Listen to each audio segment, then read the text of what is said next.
Oh, what's up? I'm Lawrence, and this is Ashton Kutcher. Yes, we're here talking about our new movie, Open Season, so y'all might want to hang out with us because we're going to talk like that. Is that cool? That cool? I'm cool. I'm cool. He's cool. He's cool. All right, from Sylvie in Chattanooga, Tennessee. How did you develop the character of Elliott, the fast-talking mule deer in Open Season? One of the keys to Elliott is that Elliott only has one antler. Like in developing the character, like having a little bit of an insecurity about like maybe most men have two of a lot of things, and if they only had one, you'd have a little insecurity about that. Right. So that's sort of like a part of what it was, and the other part was I kind of thought about the kid that was sort of kicked out of the pack because Elliott is kicked out of his herd in the beginning, and I thought, like, that guy's like trying to overcompensate and make up for it. And it's sort of like a kid that like wants to be at the dinner table with the adults, right, but they get put at the kids' table. And he's kind of always like, oh, well, why can't I be at the adult table? Why can't I be at the big kid table? Right. And then he kind of, and then when he gets his way, it's like that kind of like, nana boo boo, like, you can't have it. And that's Elliott. Half dough, half buck. I'm a duck. This is from Chuck in Toronto, Canada, eh? Good to have you out there, Chuck. On whom did you base your portrayal of Boog, the grizzly bear, and how similar is Boog to the real Martin Lawrence? I really didn't base Boog on no real character or nothing because I wasn't ready to meet no real bears.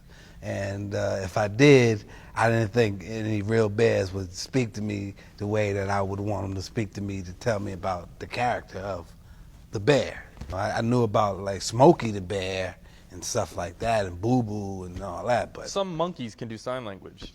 Can they? I don't know about bears. That's new. Well, I think it's like gorillas, right? Wasn't there like the lady? Wow, all that's interesting to me, and it's new. But I haven't heard of a bear talking. So. Right. So same with me. So I couldn't base Boog on nobody, but just what the directors told me about the character. I'm starving. Well, what do bears eat? Fish. Give it up for Boog.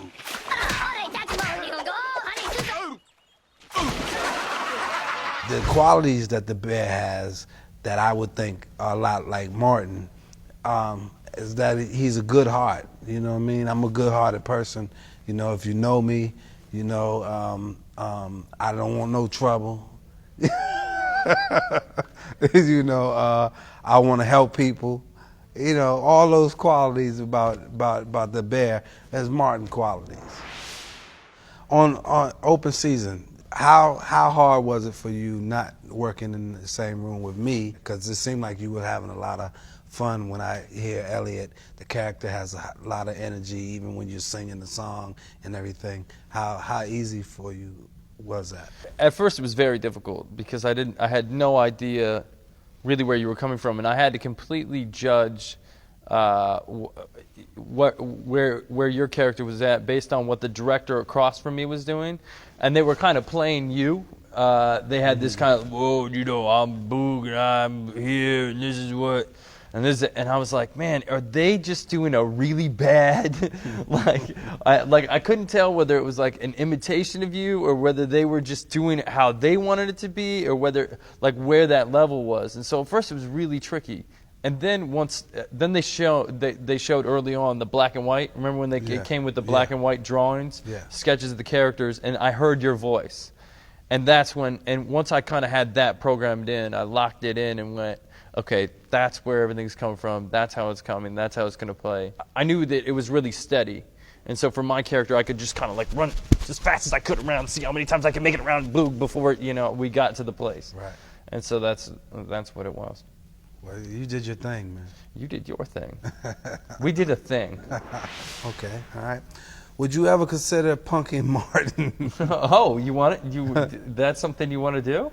Cue the roof to collapse. Cue the roof to collapse. Oh, is this where we get punked? Hey man, I enjoy watching punk. Right. I enjoy watching other people get punked. I know I'm not beyond being punked. I'm only human, And I done seen you pull some tricks off on some folks. But I would want to be caught on a good day. Right. How you feel about this afternoon? Does that feel like a... You know, that's all. This is a good day. Catch Marty on a good day. Bad day, not good. Well, here's the thing. I have a rule that is I don't punk people while I'm working with them.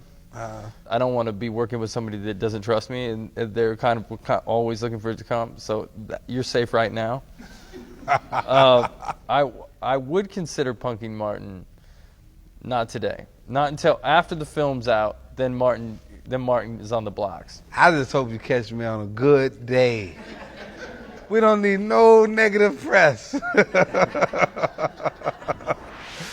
Where'd you get that shirt? I knew it was coming. I had to come. Well, the wife picked it out, but I just thought it'd be cool. Cool little color, matches my Timbs, and My old roommate used to tell me I always had to match my shoes to my shirt. Is that like a pat rule?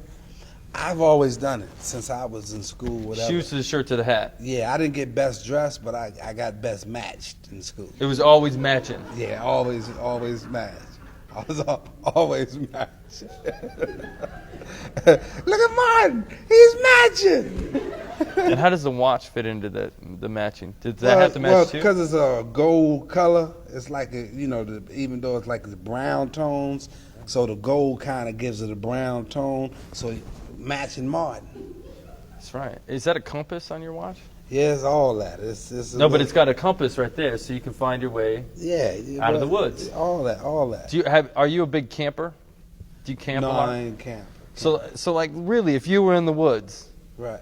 How do you think you do in the woods, like camping? I'd be all right if I had all the necessities, but if I didn't have all the necessities, I wouldn't do too well. See, my wife only goes camping at the Four Seasons. That's like her, that's for her, that's camping. Like going staying at the Four Seasons is camping. She won't go camping. I grew up in the woods, like with I still carry my pocket knife around with me most places, just in case I want to whittle. Right, whittle. But you've never been camping? No, when I was young, but then I got in trouble, and they made me stay back, and I couldn't go with the rest of the kids. It was like a school trip, so I was in detention. So this really is almost like the movie. Like I'm raised in the woods. Like I basically my mom gave birth to me like in a river, like in that. It was like not. But like it was pretty much like we were in the woods, like from like a baby, they'd like roll us in dirt and just tell us so we wouldn't get a suntan. Like that's how I grew up. So this is basically like art imitating life. That's like sushi. Yeah, they roll you in dirt and then it's like natural sunblock. Oh. Well, thank you to Martin and to Moviefone, and thank you to everyone that sent in their questions. Come check out Open Season. You'll have a blast. I swear. Look at you go. I love your sourcing your question. Given your modeling background that began in 1986, with your heritage in African American culture, I see that you're wearing